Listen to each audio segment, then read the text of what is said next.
Good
morning and welcome to the online Sunday service of the Unitarian Universalist Church of Urbana-Champaign. I am Reverend Florence Kaplow, the lead minister of this church, coming to you live from our sanctuary this morning. I'd like to offer a special thanks to WRFU 104.5, they are now again streaming our service live on their radio. So if you want to listen in that way, just tune your radio to 104.5. And also, if you like to follow along in our order of service, you can find it as a link below this video in YouTube and also on our live stream page on our church website. 1 year ago today, we were closing our building after Julie Pride from the Public Health Department reached out to me and to other clergy begging us for the safety of everyone in our congregations to please close our church buildings. And so we did. Never imagining that it would be more than a year before we were able to open up again. I read this poem that I'd like to share with you today at the next Sunday, and I think we have proved it true, so I want to share it again. It's by Margaret Whyte. The church is not a place. It is a people. The church is not only a steeple above the tree line, streets and cars. Rather, it is a people proclaiming to the world that we are here for the work of healing and justice. The church is not walls built stone upon stone, held together by mortar, but rather person linked with person, linked with person, all ages and genders and abilities, a community built on the foundation of reason, faith, and love. The church is not just a set of doors open on Sunday morning, but the commitment day after day and moment after moment of our hearts creaking open the doors of welcome to the possibility of new experience and radical welcome. The church is not simply a building, a steeple, a pew. The church is the gathering together of all the people and experiences and fear and love and hope in our resilient hearts, gathering however we can to say to the world, welcome, come in. Lay down your heartache and pick up hope and love.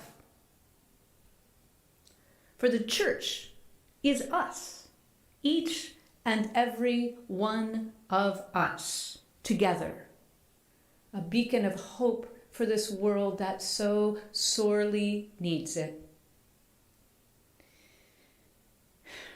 I hope that over this year, this church, not the building, but the people, has been a place where you have been able to lay down your heartache and pick up just a little bit of hope and love. I realized a few weeks back that I wanted to have a service dedicated to awe. How it's possible to cultivate experiences of awe, even in ordinary life, even in the middle of a not yet over pandemic. It's been a long year, and it's not over. And so we continue to need practices to help us through this journey.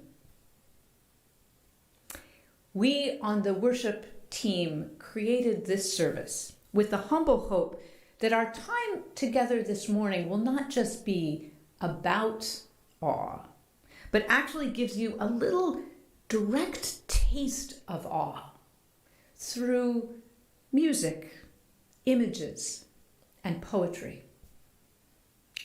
As the poet Yeats wrote, "The world is full of magic things, patiently waiting for our senses to grow sharper." As one of our practices together, each Sunday we acknowledge the indigenous peoples upon whose land we gather. And so I invite you at this time, wherever you are listening, to bring to mind the indigenous peoples of your place as I say these words of acknowledgement. There'll be a moment of silence after the acknowledgement, and in that silence, I invite you to consider one thing that you might do beyond this honoring to make a difference for indigenous peoples today. There are so many ways.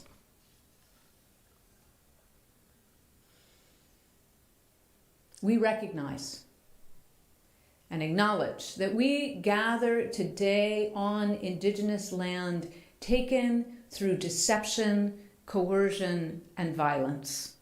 We acknowledge the continued displacement and oppression of Native peoples and honor their commitments to survival, identity, and the protection of our world.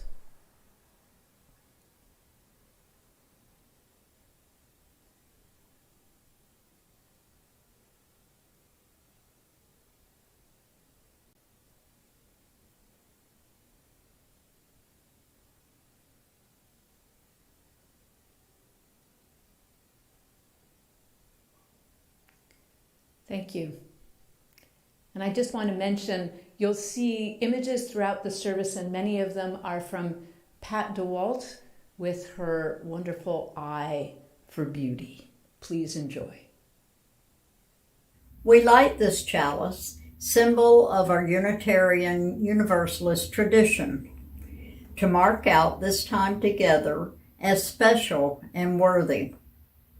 If you have a chalice or a candle at home, we invite you to join us in lighting it and speaking these shared words as printed on your screen and in your order of service.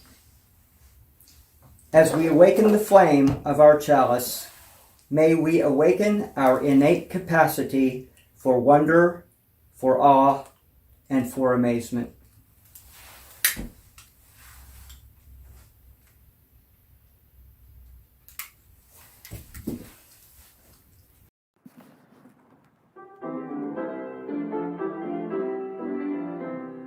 O life that maketh all things new, the blooming earth our thoughts within. Our pilgrim feet wed with thy dew, in gladness hither turn again.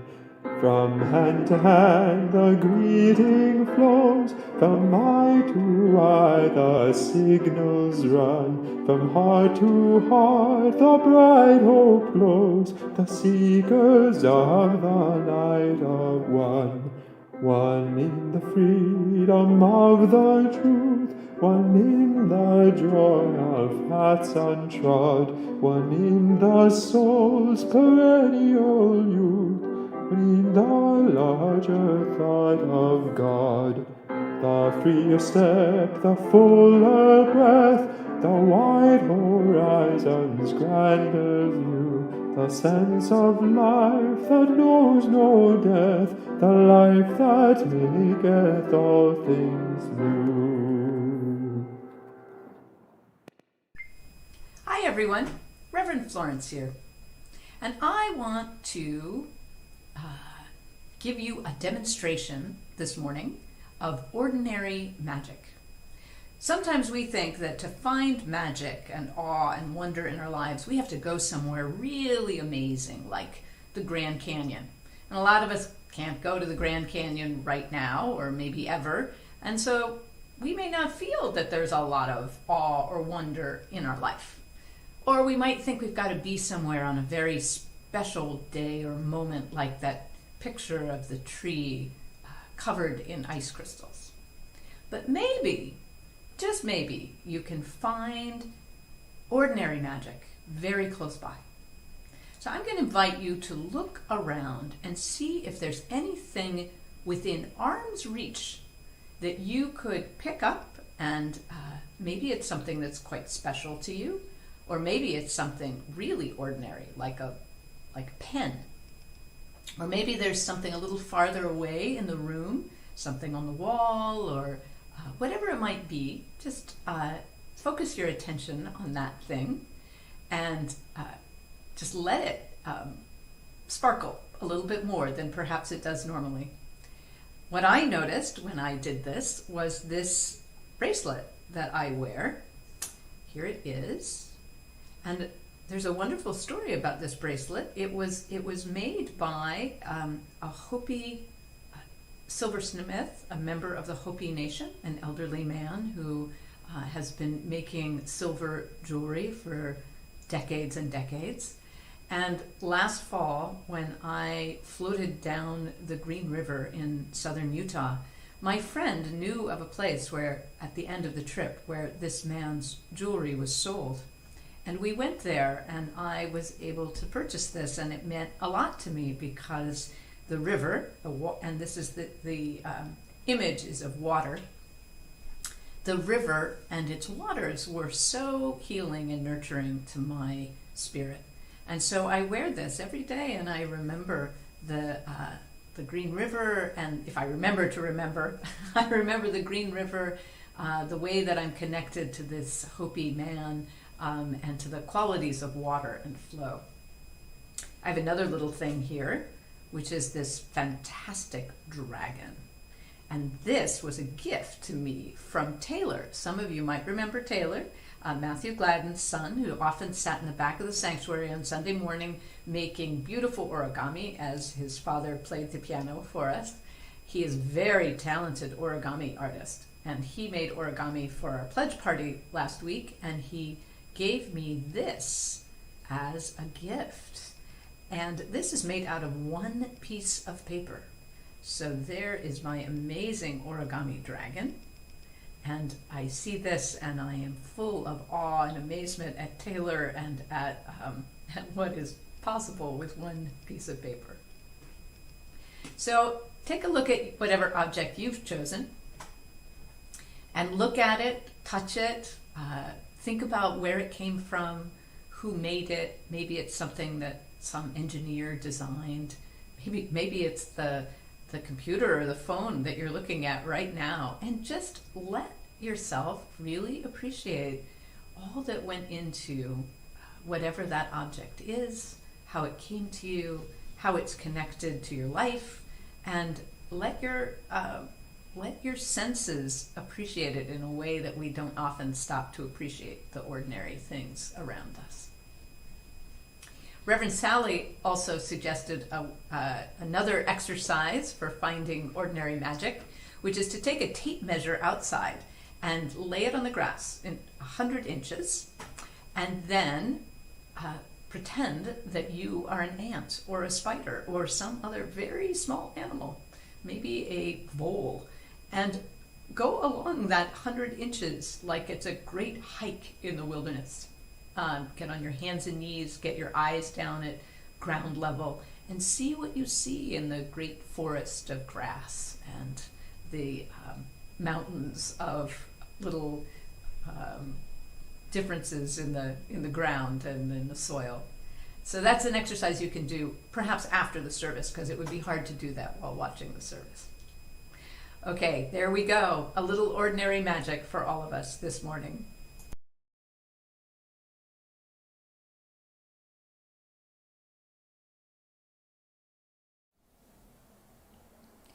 We as Unitarian Universalists acknowledge and affirm that we are part of the interconnected web of life. Our connections with each other, with the wider community, and with the entire world. Each Sunday at this time, we lift up some of those connections. I want to begin by a quick shout out about our UU Utility Fund. Please look in the e-news this week for a thank you letter from Cunningham Township with some really moving stories about how that utility fund has helped people in the community. You know, awe can come in many forms. It can come from beautiful sights in the natural world. It can come from small objects in your life. And of course, it can come from seeing goodness in other human beings. I feel awe. This is really true. I feel awe when I think about the generosity of this congregation, expressed in that support for our utility funds, and also expressed in our just finished generosity campaign. So last week was Pledge Sunday, and this morning I heard that as of now, 165 households have turned in their pledges for financial support for this church in the coming year.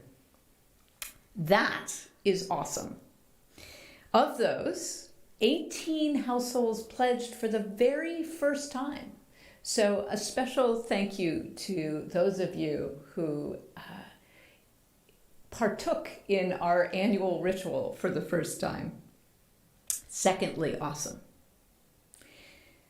There are about 50 of you who pledged last year who have probably gotten distracted. I think a lot of us are distracted most of the time. It seems to be something about the pandemic and our lives.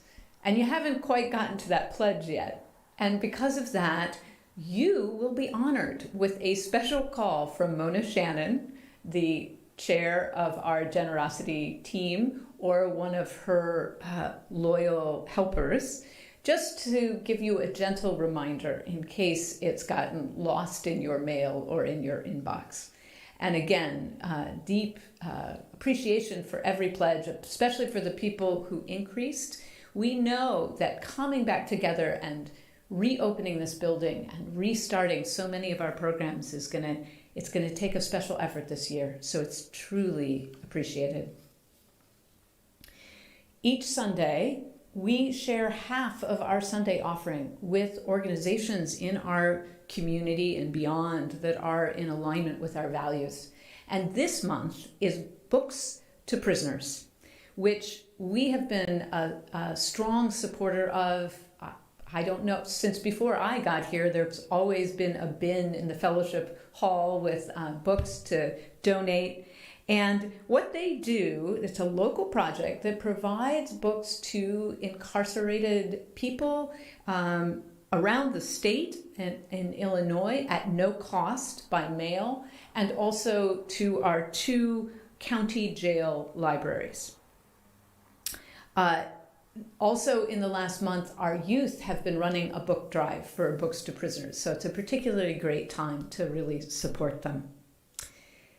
The image you will see in a moment is from the behind the pulpit here from last year's Pledge Sunday service, where we made all the households who had pledged, we created a big bouquet of flowers together.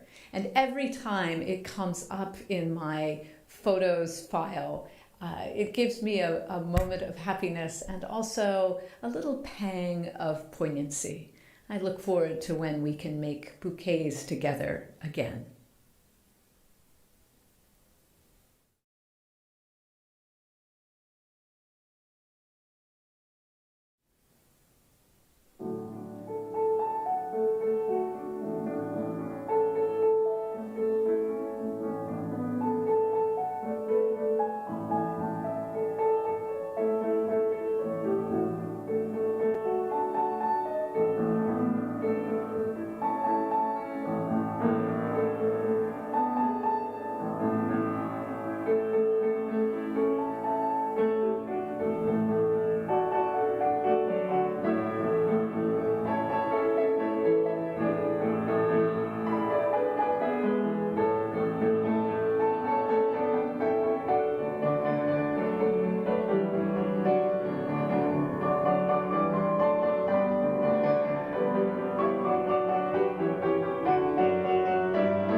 Oh my goodness, that extraordinary piece of music. I have to say I'm about, maybe 15 feet from the piano. And as Juan played, I could feel the tones of the music coming up through the floor of the chancel and through my body. Sometimes I think that if aliens came to the earth and we wanted to show them the most extraordinary thing about human beings, one of the things that I would choose to show them would be the music of Bach. It's one of the reasons we wanted to have today be so filled with Bach. So I'm still reverberating from the beauty of that music.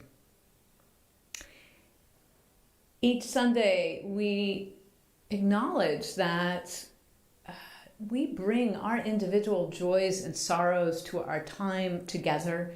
And yes, we are together even in our separate spaces. And that we are carrying those. And on Sundays, this is an opportunity to share them and let others carry them with us. And so you have an opportunity to send in a written joy or sorrow that will be read aloud from the pulpit. And I acknowledge that there are thousands of unspoken joys and sorrows as well within the community that is together this morning. And as we sing a blessing song, that's the congregation singing, just let it wash over you as a blessing and know that we are holding you in love.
I have a joy this morning from Millie Davis. This week, because we three are fully vaccinated, I hugged my daughter and granddaughter. So sweet after a year of waiting. From Jerry Fry, shout out to Julie Lout and the Racial Justice Project for hosting and organizing a fun time for trivia last night. It was also raising money for the Randolph Street Garden. I hope that went well too. A joy from Beth Simpson. Joy that I've received my second COVID vaccine and can begin believing that I will actually be able to go to visit my family in Massachusetts with safety for all of us. From Chris Hanauer, a joy. A joy for my sister Lee, who yesterday underwent a successful emergency abdominal surgery, the only kind of emergency abdominal surgery you want to have. From the tone of her text, you'd think she stubbed her toe. That's my sister. Thanks, Chris. From Pamela Van Wyck. Such sadness and gratitude for the gentle death of Nick, my wonderful yellow lab, after he was diagnosed with a highly aggressive malignant cancer. Nick was a very good dog. He was fiercely loved and is terribly missed.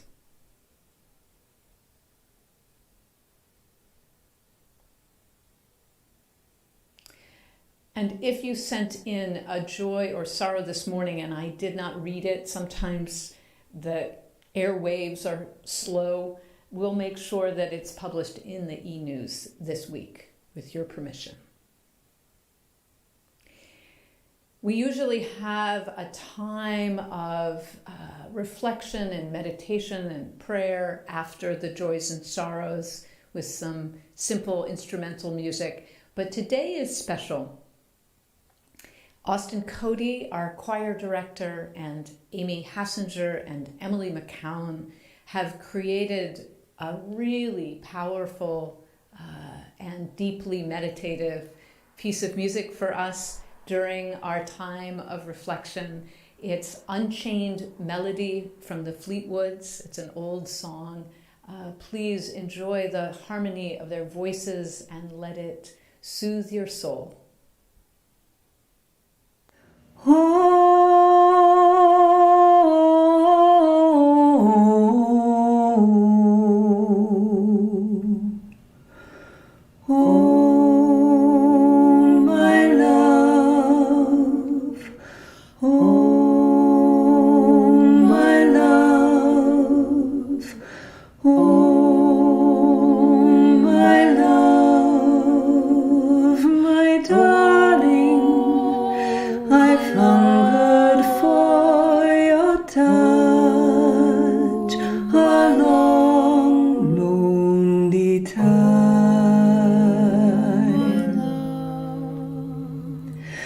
Time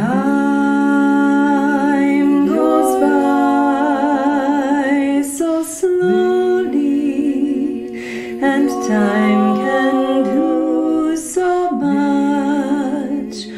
Are you still mine?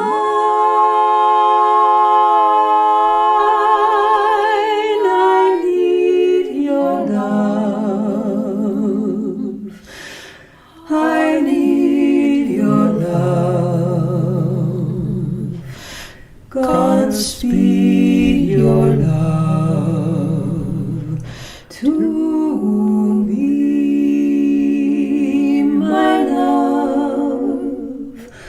Oh, my love. Lonely rivers flow to the sea, to the sea, to the sea, to the open arms of the sea, the sea. Lonely rivers sigh, wait for me, wait for me, wait for me. I'll be coming home. Wait for me, my love. Oh, my love. Oh, my love, my love.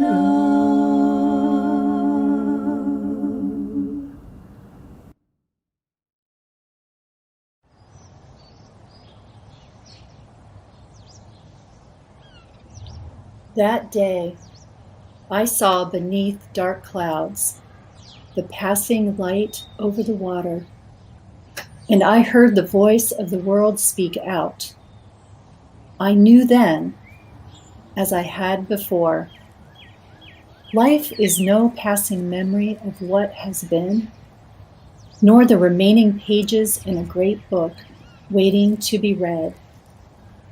It is the opening of eyes long closed. It is the vision of far-off things, seen for the silence they hold. It is the heart, after years of secret conversing, speaking out loud in the clear air. It is Moses in the desert, fallen to his knees before the lit bush. It is the man throwing away his shoes as if to enter heaven and finding himself astonished, opened at last, fallen in love with solid ground.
I'd like to begin my reflection this morning with words from UUCUC member Dan Urban, describing an experience of awe when he was doing biological field work in Puerto Rico. The source of his awe might surprise you, and I suggest closing your eyes if you're comfortable and just hearing what I read, because it's, I think you'll be able to enter into the experience more deeply that way. The end of a steeply descending trail into a dark Puerto Rican forest leads to the opening of a cave. This cave is home to over 300,000 bats, and every night they emerge in a massive wave to feed upon their food of choice, be it nectar, fruit, or insects. Standing upon the cave entrance, with the flashlights off, you are enveloped in a world of darkness. Then, from a distance, you perceive a massive gusting sound approaching, but it is not the night wind. Rather, it is the sound of 600,000 wings rapidly approaching your position. As they burst forth from the cave in a tumultuous flock, you feel the strong breeze whipping past and all around your body. No need to panic, though. With advanced maneuverability and enhanced sensory perceptions, not a single bat will smack into your unsuspecting face or even so much as graze your shirt sleeves. They effortlessly dodge around you and carry on with their nightly mission to disperse seeds, pollinate, and keep the insect population in check.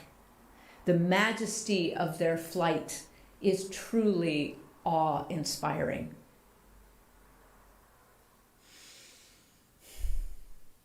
Spend a moment now. See if something comes to mind of a moment of awe in your own life. Perhaps it was not standing at a cave filled with 300,000 bats. But no doubt, somewhere in your life, there are moments of awe. It might have been in the presence of another natural wonder, or perhaps in the presence of a just-born child, or perhaps the inspiration of a great work of art, like the piece by Rachmaninoff we just heard.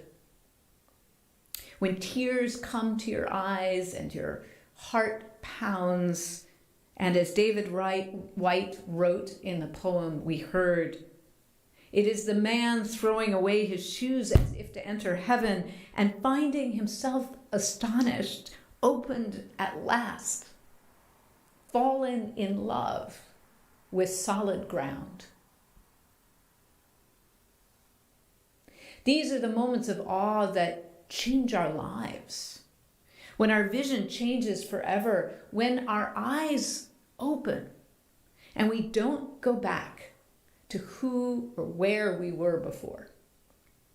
For me, one of those moments was when I was 12 years old, standing alone at dawn on the high plains of Wyoming, with horses grazing all around me beneath a vast, vast sky.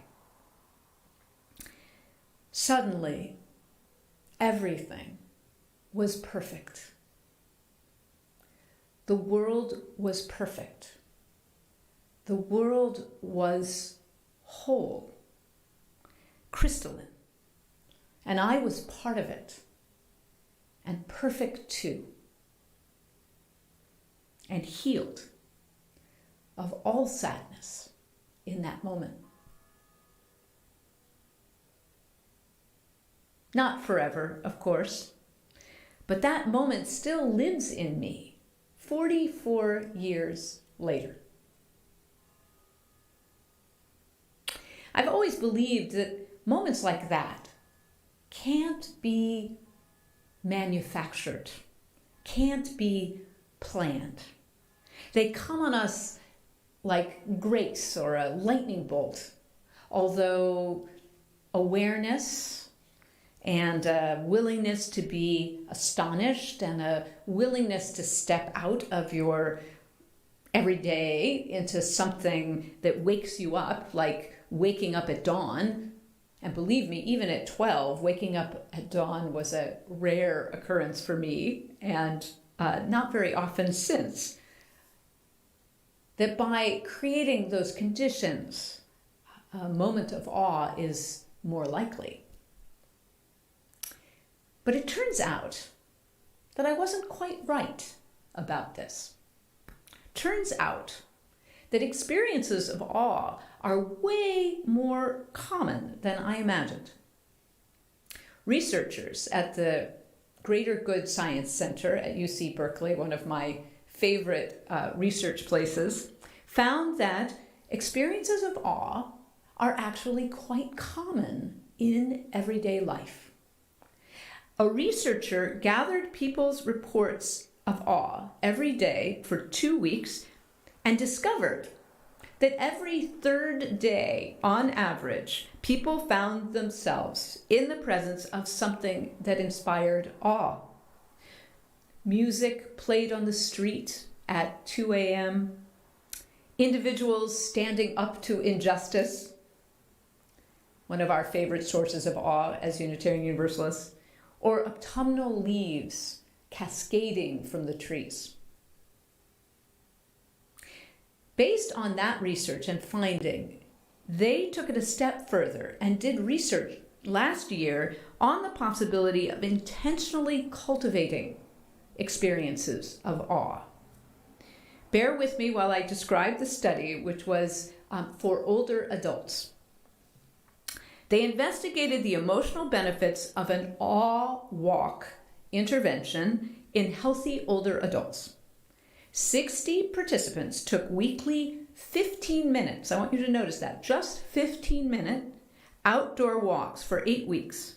Participants were randomly assigned to an awe walk group, which oriented them to experience awe during their walks, or to a control walk group. Participants took photographs of themselves during each walk and rated their emotional experience. Each day, they reported on their daily emotional experiences outside of the walk context. So got the picture here? Compared with participants who took control walks, those who took awe walks were focused more outwardly and less on their own endless thoughts while walking, and also, and I thought this was great, exhibited an increasingly small self in their photographs over time. So over time, in their photographs of themselves during their walks, they actually made themselves a smaller and smaller part of the photograph. Those who took awe walks reported greater joy and positive emotions during their walks and displayed increasing smile intensity during the study. Outside of the walk context, participants who took awe walks reported greater increases in daily positive emotions and greater decreases in daily distress over time. Now you might be asking now, what is an awe walk and how is it different than a regular walk? Here were the 2 general guidelines given to participants. First, try to tap into your childlike sense of wonder. Young children are in an almost constant state of awe since everything is so new to them. During your walk, try to approach everything you see with fresh eyes, imagining that you're seeing it for the first time. Take a moment in each walk to take in the vastness of things. For example, looking at a panoramic view or the sky, or up close at the details of a leaf or a flower. So that was the first guideline. The second was, go somewhere new. Each week, try to choose a new location for your walk. You're more likely to feel awe in a novel environment where the sights and sounds are unexpected and unfamiliar. That said, there's nothing wrong with revisiting your favorite spots if you find they are consistently fill you with awe. The key is to recognize new features in the same old place. And not surprisingly, the instructions included minimizing cell phone use, texting, looking at Facebook, listening to music, talking on the phone. I know for some of us, it's probably been a while since we've walked with a small child, but I'm sure we've all done it. And you might remember that you don't actually get very far because they are looking and listening and smelling and being curious. And it's just fine to squat down and look at a caterpillar for 5 minutes. That's what we serious adults don't give ourselves the space to do. My neighbor Ming Kuo read this research when it was published and decided to try it. For months now, all during the long winter, she has been going for 15-minute awe walks, generally starting before dawn in the dark and walking through the dawn time. She told me that she has heard the dawn chorus every day, and I didn't even know there was a dawn. That's the sounds of the birds. I didn't even know there was a dawn chorus in the wintertime, and has heard it grow louder and louder with each week as we come closer to spring. She told me that she has started doing a small bow before she begins and at the end. And here's something she wrote about walking through Carle Park in January. The ode to joy often begins as I enter Carle Park. This comes unbidden and only happens on the return trip.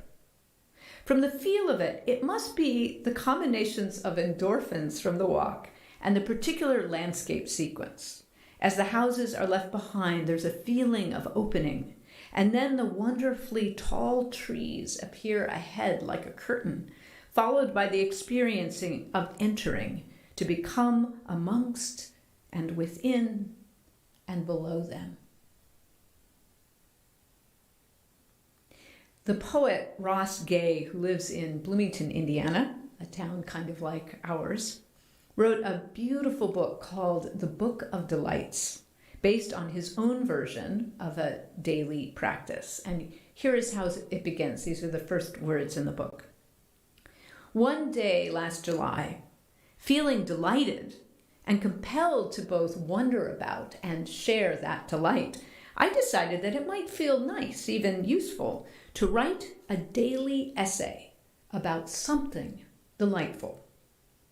I remember laughing to myself for how obvious it was. I could call it something like the Book of Delights. I came up with a handful of rules with a delight every day for a year. Begin and end on, write a delight every day for a year. Begin and end on my birthday, August 1st. Draft them quickly and write them by hand. The rules made a discipline for me, a practice. Spend time thinking and writing about delight every day. In both of these practices, writing about delight, taking a 15-minute awe walk, what I see is intention, an intention to open to delight and wonder, even in the midst of a Midwestern familiarity, even in the middle of a pandemic, a hemmed-in long winter. So we don't have to go far away to some fabulous place in order to let in a little awe to our lives.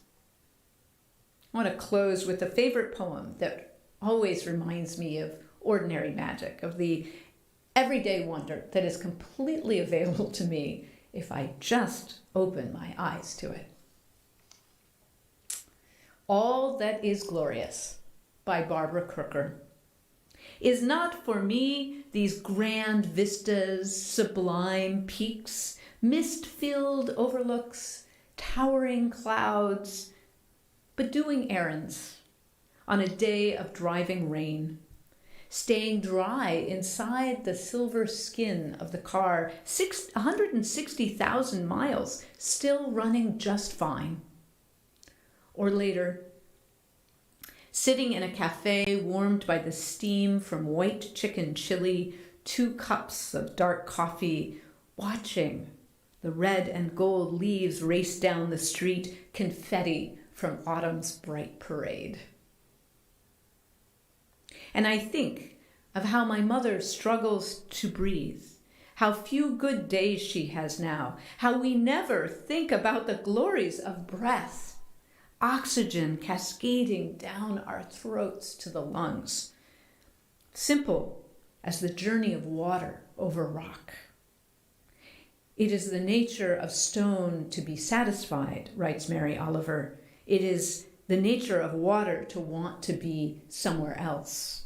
Rushing down a rocky tor or high escarpment, the panoramic landscape boundless behind it.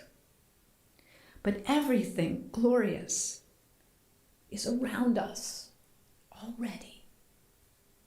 Black and blue graffiti shining in the rain's bright blaze, the small rainbows of oil on the pavement where the last car to park has left its mark on the glistening street. This radiant world. What wondrous love is this, O my soul?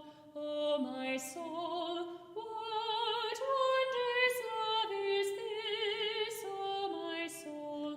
What wondrous love is this that brings my heart such bliss and takes away the pain of my soul, and takes away the pain of my soul. When I was sinking down, sinking down, sinking down, when I was sinking down, sinking down, when I was sinking down, beneath my sorrow's ground, friends to me gathered round, oh my soul, friends to me gathered round, oh my soul. To love and to all friends I will sing, I will sing. To love and to all friends I will sing. To love and to all friends, all pain and sorrow meant, with thanks unto the end I will sing, I will sing. With thanks unto the end I will sing. What wondrous love is this, O my soul, O my soul? What wondrous love is this, O my soul? What wondrous love is this that brings my heart such bliss and takes away the pain of my soul, and takes away the pain of my soul.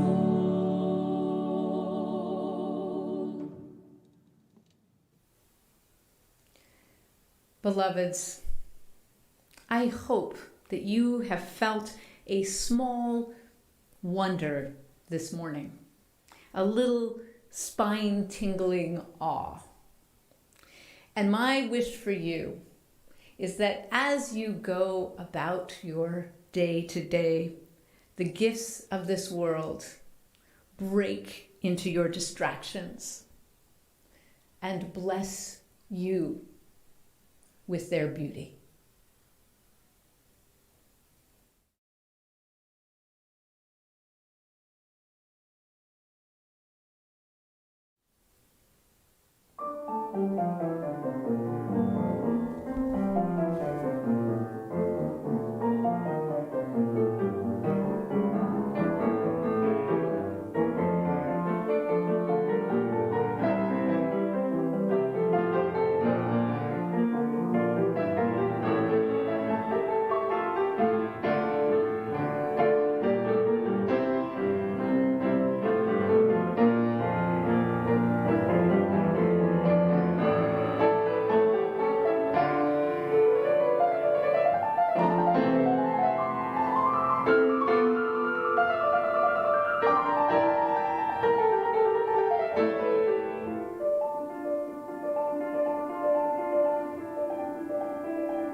We extinguish our chalice with these shared words written by Unitarian Universalist Reverend Elizabeth Selly Jones. We extinguish this flame, but not the light of truth, the warmth of community, or the fire of commitment. These we carry in our hearts until we are together again.